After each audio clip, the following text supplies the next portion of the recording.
magandang tanghali po sa inyong lahat, Luzon, Visayas at Mindanao. At syempre sa mga kababayan po natin sa ibang bansa na nanonood ng kani-kanilang mga computers, mga laptops, iPad, iPod. Dami, di ba? Daming tablet ngayon. Yes. Magandang tanghali po sa inyong lahat. Ako po si Dennis Santenor Jr. At ako pa rin po si Menes Baez and Rubia. At syempre, ako pa rin po ang inyong kakosa, si Attorney. Parang beauty pageant.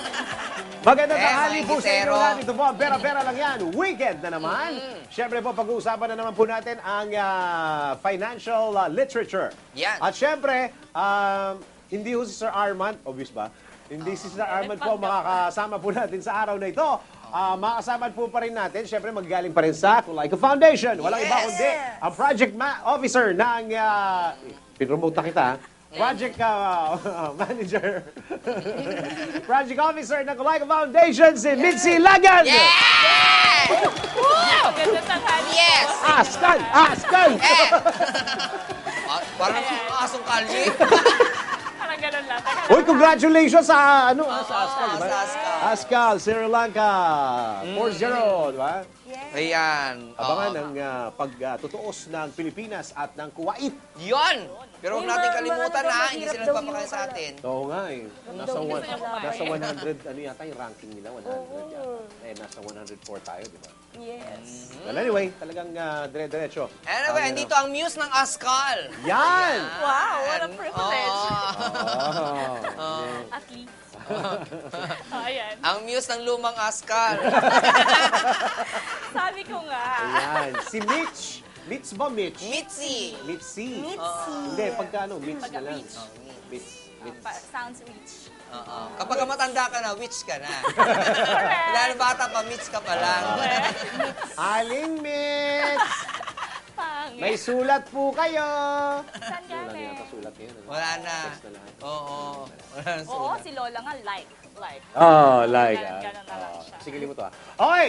At syempre, pagka Friday, pinag-uusapan po natin ang pera-pera lang yan at all about money. Naku, maganda ho ang pag-uusapan natin ngayon dahil maganda ang pag-uusapan natin ngayon dahil hindi namin alam kung ano ang pag-uusapan ngayon. Correct. Kasi Diba? yan. Oo. Uy, nabasa ko sa periodiko ang inflation ngayon mataas ha. 4 point something yata eh. Talaga? 4.5 yata. Ang taas ha. Oo. Oo, inflation. So yung nabibili yung 100 dati na tumaas, hindi nyo na mabibili ngayon. 104 na ngayon. 104.50. Okay, ano pag-uusapan natin ngayon, Mayan? Yes, pag-uusapan daw natin yung meron akong kodigo. Go. Sure. It is all about Kulaika Foundation's Hatch Program. Ano ba naman itong Ano Hatch na naman nangyari sa Program? boses mo? Nag-concert ako kagabi. Diyos ko, sa pangit ng boses mo, nag-concert ka. Oo. Alam mo yung mga nakikinig din sa akin, mga pangit din ang boses. walang hindi nakaka-appreciate ng talent. Oo, pag kumakanta ka dyan, nagtatakip kami ng tenga eh. Oo, sila Kuya Guard lang ang nakikinig sa akin.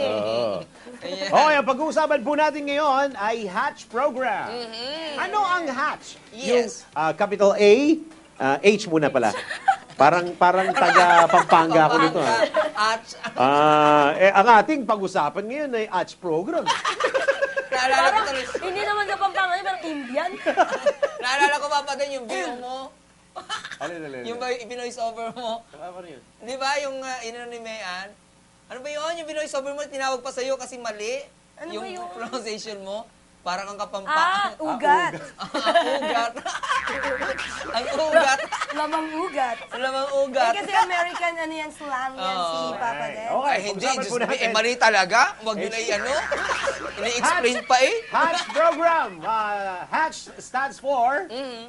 It doesn't stand for anything. Pero yung Hatch program, So it sits for it is anything. for... Twice for anything. Yes. Because it doesn't Ayan. stand for It's- anything. Does it roll over to? Nakakatuloy na iba ang pakahulugan nyo sa Hatch Ay, oo kanina. nga. So sabi ko, Oo. let's give Hatch a different meaning. Yung mas may sense. Okay, So, may sense. Dahil sa So, Mahirap to may mo sense kanina, mo wala to. siyang Oo. sense. Oo. Wala Pag eh, kami iba. nagsabi, Iba walang yung- sense. Uwian na to. sabi ganyan. Hindi naman ganon. Laglagan na to. Live na live. Ganyan. Okay, Anyway, hatch yung program hatch of Colaco program Foundation. natin, this started actually, it's a kidult's guide to managing personal Walang tingin, resources. Ay, Ayan. bawal may kodigo. Bawal. Sige, Sige, sige. Hindi, hindi naman lang siya nag-aaral It's ngayon a- eh. Kaya pwede na. Pwede na. eh. Sige, sige, Sige. go. Right minus wrong, ha? No, wrong spelling, wrong. Sige, spell. Ayan, It's okay, a so, free pakiulit po. financial literacy program which we are giving for the young people. It started na sa mga tertiary levels na students muna. So, yung mga college students. Kasi very important na bata pa lang, alam na nila how to manage their finances.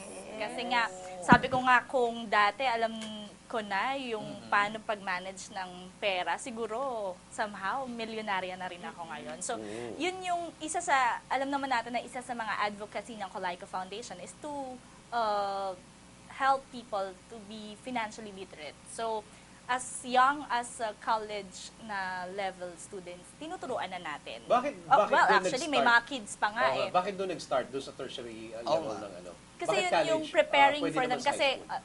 like for the fourth year college, sila yung mag-work na sila after para alam nila kung paano ba nila dapat ipunin and tipirin, ipunin at i-manage ng maayos ang kanilang mga kikitain pag-graduate nila. Okay? So kahit na wala pa silang trabaho, at least alam na nila kung paano ba pag nagtrabaho ako, ano ba yung pwede kong gawin sa pera. Kasi mostly ng nagtatrabaho, parang ang tagal na nag-work pero walang nangyayari kasi hindi nila alam kung paano i-save. Saka wala at pang i-manage. masyadong, pag mga college na ganyan, wala pang income yan. Oo. Actually, pero ang nakakapagtaka ha, when you go to cafe, mga store, di ba, sa Starbucks, pag nagkakape ka, parang sabi ko nga, grabe itong mga to ha, estudyante pa lang, pero kung makapagkape oo, sila. yun ang sinasabi ko.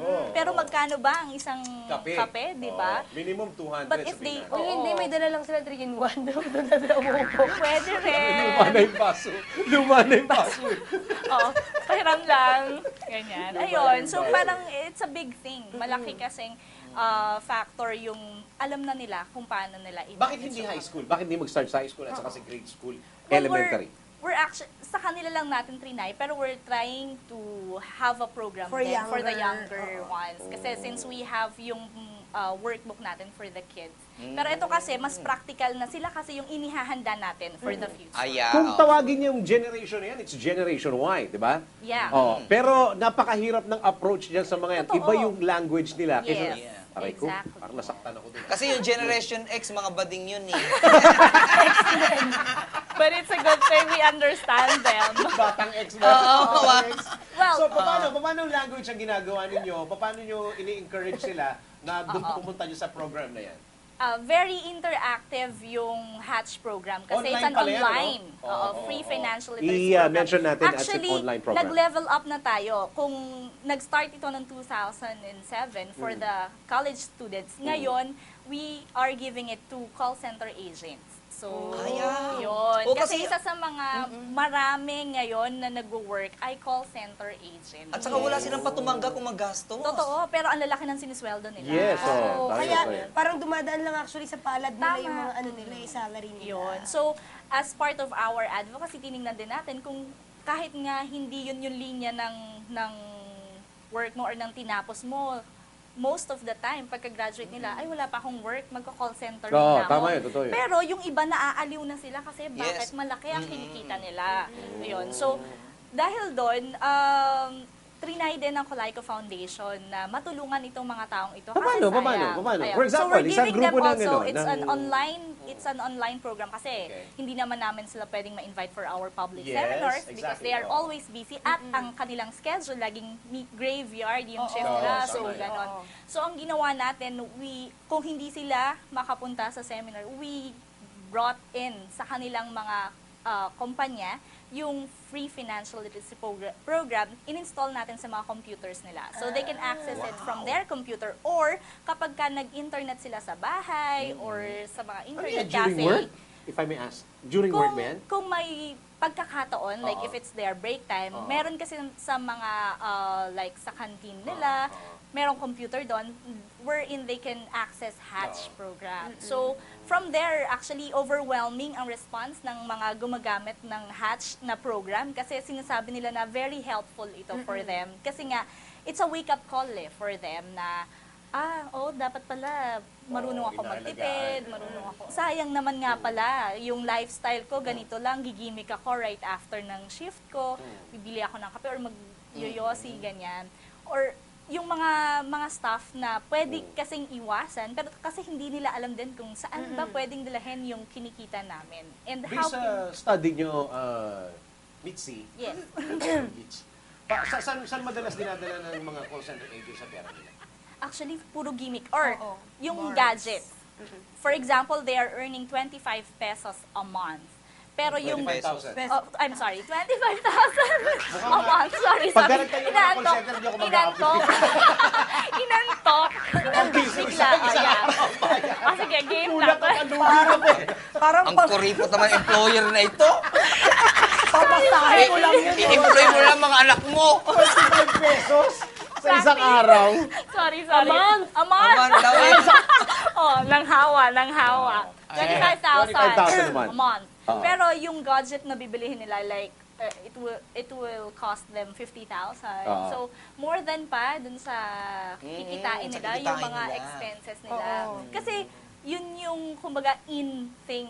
Oo. Ay, dapat bago yung gadget ko, bago yung cellphone ko, or yung iPod ko, ganyan. So, yun yung mga mostly na kinakaaliwan nila. Hindi ko alam kung therapy yun for them, pero mostly, nadadala rin lang siguro ng peer pressure. Yeah. Oh, alam mo yan, malaking factor din. correct, yan di sasabihin ko ano na siguro according to their peers na rin yan ano kasi meron din mga call center agent din na merong iba na pinapahalagahan din yung kanilang kita pero yung iba naman kasi meron talagang waldas din. Parang sa eskwelahan, kapag ka ikaw napasama doon sa mga sosyal na kaibigan, Oo, ang that's tendency true. mo is Kikisabay. Oo. Minsan, hindi naman talaga nila kailangan. Sa call center, iba talaga. Oo. Tapos hindi mo mahalatang wala kang pera dyan kasi kadalasan yung mga company ng call centers libre pagkain. Tama. Oo. Kaya hindi mo nahalata. Kaya Kahit nga, gastusin mo man yung sweldo mo, nagagastos. hindi mo mahalata. Yes. So, yun yung nakakapagtaka kasi minsan wala na sila halos ginagastos pero wala pa rin silang natitipid or Oo. nasisave Oo. na pera. Pagkain, tulugan, name Libre. it, libre. Yeah. Oo. Tama. oo. Kaya nagagastos Kasi nila we pera. have different pag-resign na nga companies. dito. Dito, ang laki ng Tapos- ginagastos ko eh. Tapos yung pagkain, pag nag-apply dun si attorney, yung pagkain iuwi pa sa bahay. Hindi mo pwedeng Out iuwi. na. Hindi. Oo, kasi pero pwede kang mag-uwi as premyo. Kunyari, uuwi ka sa ano mo, sa pamilya mo, tapos meron kang premyo doon, nakalista doon kung ilan yung account mo, magkano yung nakuha mo, talaga? magkano yung pumasok. Pag nakalagay doon sa, alam ko kasi kapatid ko, call center eh, nakalagay doon, 2 family-size pizza.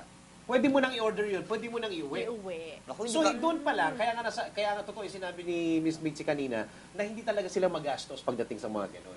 Kaya gumagastos sila sa mga Sa bagay na gimmick, hindi talaga oo. nila kailangan. sa habits na Oh, lang. pwede na nilang iuwi yun. Mainit pa yung pizza, ah. Kasi naunain mo yun eh. Kunyari, tapos pag gusto mo ng iPad, di ba? Mag-iipon ka lang ng premyo mo, ng points Ng mo, points makukuha mo. mo yun. They are actually So, kaya nga earning, nauubos hindi dun sa lang ano eh, yung sa gimmick. yung income nila actually, hindi lang doon mismo sa Yes. tinatrabaho nila. Minsan, mas malaki pa ang incentives Yes, nila kesa oo. doon Minsan sa hindi nila iniisip kinikita yung sweldo nila. nila. O, yung incentives din. Kaya, Nandun lahat, name it. Unan, kumot, Kaya very- kaldero, andun lahat, laruan ng bata, load, name it, cellphone, nandun as premyo. very Kaya promising magsisipag talaga ka yung eh. work doon sa call center. So, yan yung kaya naman naging objective namin natulungan din itong mga young people na to, yung Mga young silent To save, people no? pala yung To mga- save. Yeah, to save. Pagdating Alam mo, malaking may Earn. tutulong yun sa mga hold-upper, sa mga snatcher. Bakit naman? Ay kasi kapag nakapang-snatch sila, kung marunong sila mag-save, so kinabukasan, hindi na sila mag-snatch ulit. Kasi, may nasave pa tayo, wag muna tayo mag-snatch. Oo, kasi mga gadgets lang ang na-save nila. So, yun yung nakuha ng mga Hindi, joke na. Anyway. Ang tanong ko lang, Miss Mitzi, Yes. gaano ka iba ito? What's the difference between the Hatch program at yung usual program na ginagawa ng Coleco Foundation? Gaano siya kalayo yung diferensya niya? Yeah, ito ba'y para lamang sa mga college student? Di ba ito pwede sa mga nagtatrabaho? Correct. Pwede naman siya. Sa ngayon lang, we focus on the side ng yung business process operations nga. So, That's a BPO. sa call center agents muna. Pero pwede natin, yun nga, in the future, meron din tayong mga plans na ganyan na itulungan yung iba pang mga nagtatrabaho Pero, na matuto rin on how to manage their finances. Ang difference nito, Yan. kasi nasa computer lang siya, web-based. Alam naman nating lahat, techie na halos Yes. almost everybody. Yes. They go into computer, yung nagsasayang sila ng oras sa mga kung ano-anong website. Online, So, ano lang. ngayon, para naman mas makatulong for them kasi nga yung iba walang time to go on seminars